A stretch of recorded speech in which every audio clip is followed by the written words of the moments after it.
12:25. Don't forget about Hollywoodbets and your Champion Punters Challenge selections due on 5 minutes before the off time of race 1. So 12:20. When you place those, you'll note the betting feature that will pop up. If you wish to, you can take an all to come with your 8 selections, which I'm sure will work out to an absolute veritable fortune. So there is the winning form for the Polytrack meeting. We go to the back. The best bet on the program, they say, is Tell My Fortune. You have to agree with that. Tell My Fortune stands out. That's race 2, number 6. And Pelargonium is going to be the each way selection on this program. So we've got 8 races. The bipod starts immediately with race 1. Yeah, you've got a horse called Bell Starbuster, who's been runner-up the last 2, just over 13-10. By the way, from those 2 form lines, we are yet to see a winner. Has been well tried, this horse, 12 outings thus far. Also, a little bit concerning for me was that the penultimate start, 3.85 lengths covered the first 5 runners home, and last time out, 4 1/4 covered the first 11 home. So I'm going to be dodging the favourite Bell Starbuster in race 1. You've got number 4, American Style, who's a half-sister to Express from the US, who won 6 races. Alison Wright, top trainer. Doesn't have to be too good to win on debut. American Style, at the moment 7.14 to 1. No support yet in the betting market. We go on to Demigod. It's from the Gavin Fund sale yard, a 200,000 purchase. A half-sister to Dancing Feathers, been rested for some 72 days and is quoted currently at 2 to 1. End of the day, I've decided to go with Dean Cunningham, Keegan DeMello, who's riding top of his game. I know the overall profile is disappointing recently, but if you go back in the record, you will find some rather bright runs which stand out, and hopefully Lily of Orange can recapture that earlier sparkle. Is held by Bell Starbuster by some 3.35 lengths behind Golden Delight, but I think the last run is best ignored, was reported coughing on that occasion. So we've got Lily of Orange at 3.57 to 1 in the betting market, and that will be my narrow first choice in race 1. Race 2, the horse we mentioned earlier on at the commencement, Tell My Fortune, is quoted at even money. Half-brother, by the way, won over the 2-4. In fact, I think that was the full brother one over the 12 furlong. This race is run over 2,000 metres, the start of the place accumulator. Improved last run when trying the surface, and you'll note has been getting closer and closer. The stable's only runner for the day. They just send out this horse on the afternoon. I think the 7 will probably feature in the first 3. That is, he's making eyes at me. But number 6, Tell My Fortune, is going to be the top one for the day.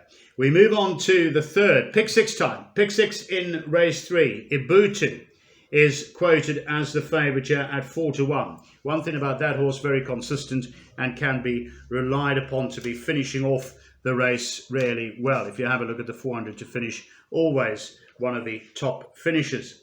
Then you've got Run to Denmark, who's at 5 to 1. 11 Have a Go Joe is at 5 to 1. Mystery Boy and others at 5.56 to 1. So Ibutu we do like. Run to Denmark we went for last time. Got it right after a very lengthy drought. I just thought a little bit more to do in this race.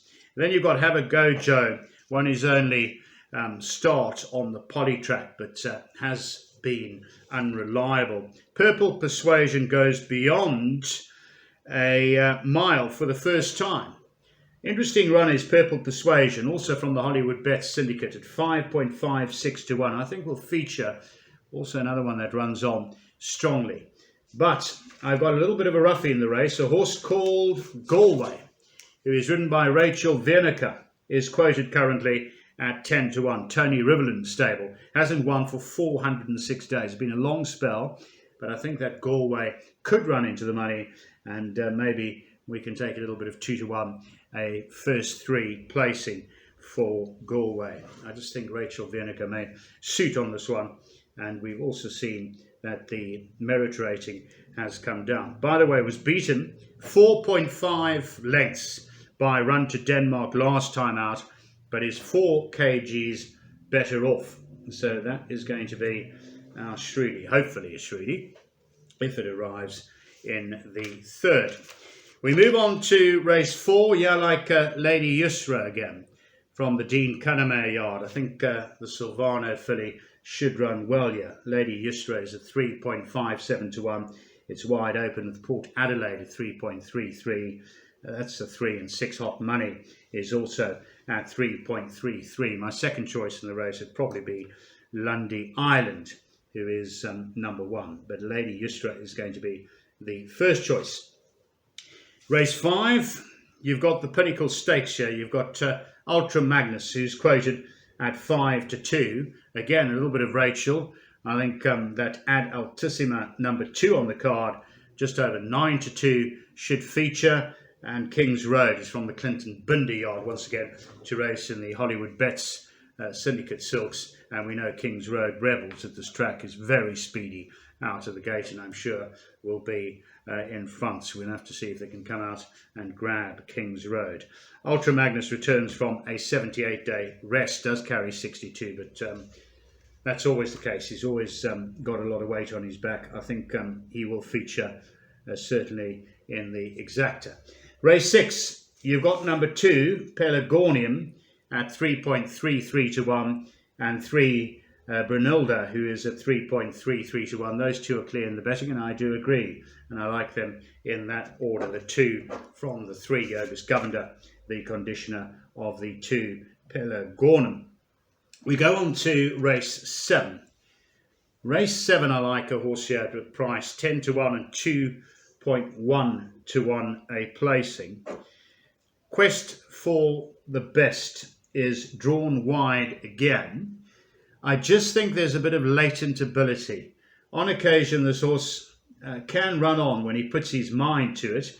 He's certainly no reliable sort. The merit rating has gone from a 70 to a 55.